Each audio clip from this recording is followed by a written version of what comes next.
Hello student, আসসালামু আলাইকুম। সবাইকে স্বাগতম রসায়ন প্রথম অধ্যায় রসায়নের ধারণা ক্লাসে।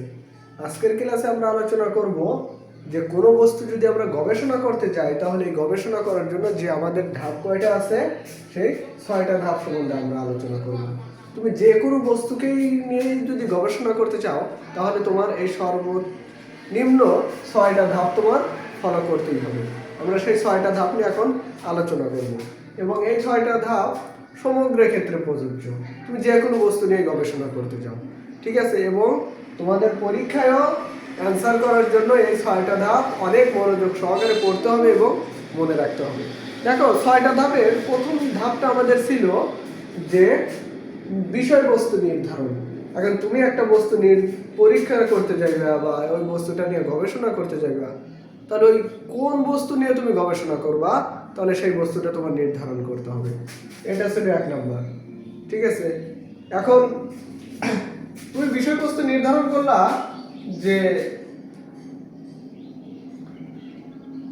কার্বন ডাই অক্সাইড, সাপোজ যে আমি গবেষণা করব যে কার্বন ডাই অক্সাইড আগুন নিভায় কিভাবে, নিভায় কিনা আমি এটা দেখবো যে কার্বন ডাই অক্সাইড আগুন নিভায় কিভাবে।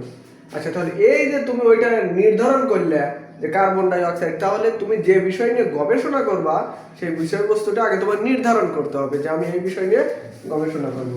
আচ্ছা, পরবর্তীটা কি? তুমি যে বিষয় নিয়ে গবেষণা করবা তাহলে সেই গবেষণা তোমার ওই বিষয় সম্বন্ধে হয় পূর্ববর্তী কোনো বই থেকে অথবা তোমার পূর্বে যদি কেউ ওই বিষয় নিয়ে গবেষণা করে থাকে তাহলে সেই গবেষণাপত্র থেকে তোমার প্রয়োজনীয় ধারণা নিতে হবে, ঠিক আছে? তাহলে প্রথম নাম্বার কি ছিল? তুমি পরীক্ষা করার জন্য একটা বিষয়বস্তু নির্ধারণ করলা। দ্বিতীয় শর্তটা কি ছিল? তোমার ওই বিষয়বস্তু সম্বন্ধে তোমার বই থেকে অথবা পূর্ববর্তী কোনো গবেষণাপত্র থেকে কেউ যদি গবেষণা করে থাকে ওই বিষয়ে তাহলে তোমার ওই গবেষণাপত্র থেকে কিছু ধারণা নিতে হবে। আচ্ছা, তারপরে কি? এখন দেখো, তুমি যদি কোনো বিষয় নিয়ে গবেষণা করতে চাও তাহলে ওই বিষয় গবেষণা করতে করতে কি প্রয়োজন তোমার এটা দরকার। দেখো, তুমি বিষয়বস্তু নির্ধারণ করলা, তাহলে তুমি ওই বস্তু সম্বন্ধে পূর্ববর্তী ধারণা নিলে যে কিভাবে করতে হবে সেই ধারণাটা নিলে, এবং এই গবেষণা করতে তোমার কি কি প্রয়োজন সেই প্রয়োজনীয় বস্তু ও প্রয়োজনীয় যন্ত্রপাতিগুলো তোমার নিতে হবে। আচ্ছা, তুমি সেগুলোও নিলা। যেমন তোমার টেস্ট টিউব দরকার হতে পারে, তার মধ্যে হচ্ছে একটা টেস্ট টিউব, বার্নার, তারপর মানে দিয়াশালাই, এগুলো তো তোমার দরকার হতে পারে। তাহলে গবেষণা করতে যেগুলো দরকার সেগুলো তোমার নিতে হবে। আচ্ছা, তুমি তাহলে সেগুলোও নিলে। এখন তোমার কি প্রয়োজন?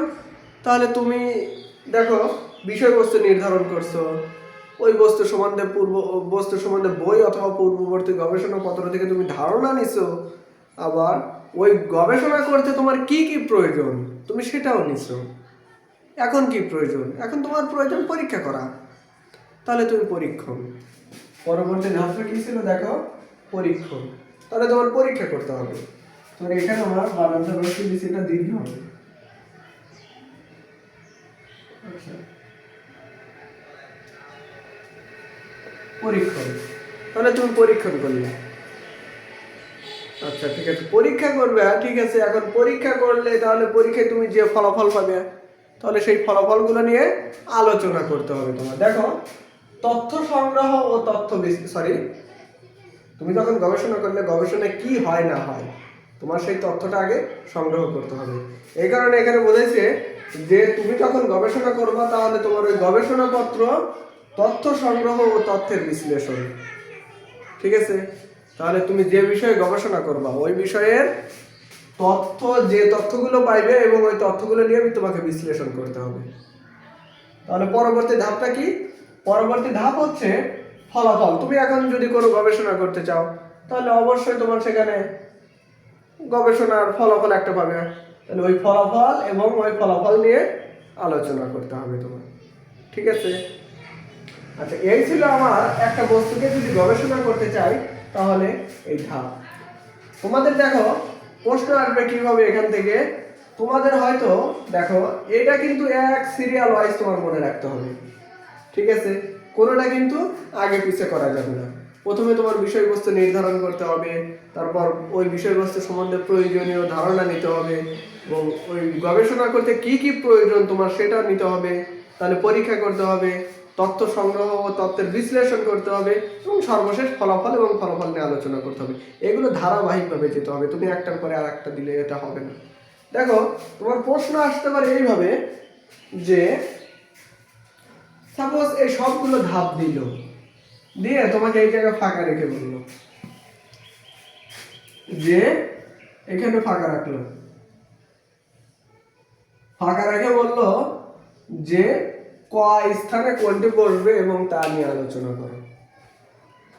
তাহলে তো আমরা জানি যে প্রথম বিষয়বস্তু নির্ধারণ করতে হবে, এটা তো মুখস্থ করতে হবে। বিষয়বস্তু নির্ধারণ করতে হবে, বিষয়বস্তু সম্বন্ধে ধারণা নিতে হবে, তারপর হচ্ছে প্রয়োজনীয় যন্ত্রপাতি নিতে হবে। আচ্ছা, তারপরে ওই যে যন্ত্রপাতি নিলে তারপর তোমার পরীক্ষা করতে হবে, এবং সেই পরীক্ষা সম্বন্ধে কি তথ্য তুমি পাইলে ওই তথ্যটা নিতে হবে। তার মানে আমাদের এই ঘরে কি বলবে, তথ্য এবং তথ্য উপাত্ত সংগ্রহ। তাহলে তুমি এইখানে তাহলে তথ্য উপাত্ত বলতে কি বোঝায়, তাহলে তোমার ওইগুলো এখানে লিখতে হবে। তোমরা বই আরো সুন্দরভাবে তোমাদের দেয়া আছে, অবশ্যই তোমরা বই পড়বা, বইয়ের উপর কিন্তু কোনো কিছু নাই, তোমাদের মূল বইটা পড়তে হবে। এবং তাহলে এখানে আমাদের কি ছিল, আগের বার আমরা লিখছিলাম তথ্য ও তথ্যের বিশ্লেষণ, তাহলে তোমাদের এখানে তথ্যের বিশ্লেষণ লিখতে হবে, এবং সর্বশেষ তুমি যে ফলাফলটা পাবে সেই ফলাফলটা নিয়ে আলোচনা করতে হবে। এই যে আমাদের এই ধাপটা আমাদের ধারাবাহিকভাবে মনে রাখতে হবে। এবং তুমি যখন রসায়ন গবেষণাগারে ঢুকবা, তুমি কিন্তু এই আমি যেভাবে সাধারণভাবে শার্ট পরে আসছে এইভাবে কিন্তু ঢোকা যাবে না।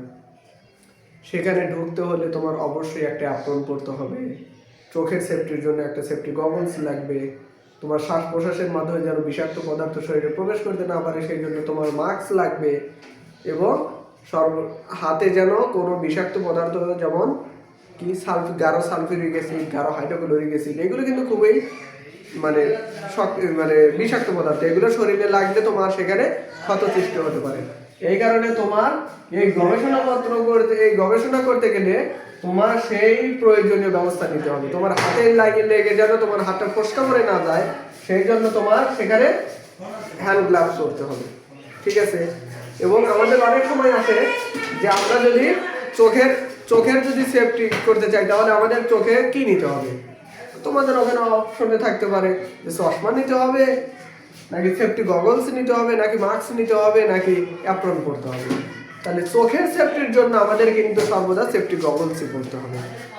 এই যে আমাদের এইভাবে প্রশ্ন দিবে, তাহলে তোমরা কিন্তু এই 6টা ধাপ মনোযোগ সহকারে মুখস্থ করবা, ঠিক আছে। আচ্ছা, এই গবেষণা করার জন্য আমাদের এই 6টা ধাপ ছিল, এবং তোমার প্রয়োজনীয় অ্যাপ্রন, হ্যান্ড গ্লাভস এবং সেফটি গগলস, মাস্ক পরতে হবে। আচ্ছা, তাহলে দেখি আমরা একটা এই জাতীয় আমাদের কোনো প্রশ্ন আসছে কিনা সেই জাতীয় আমরা আলোচনা করি।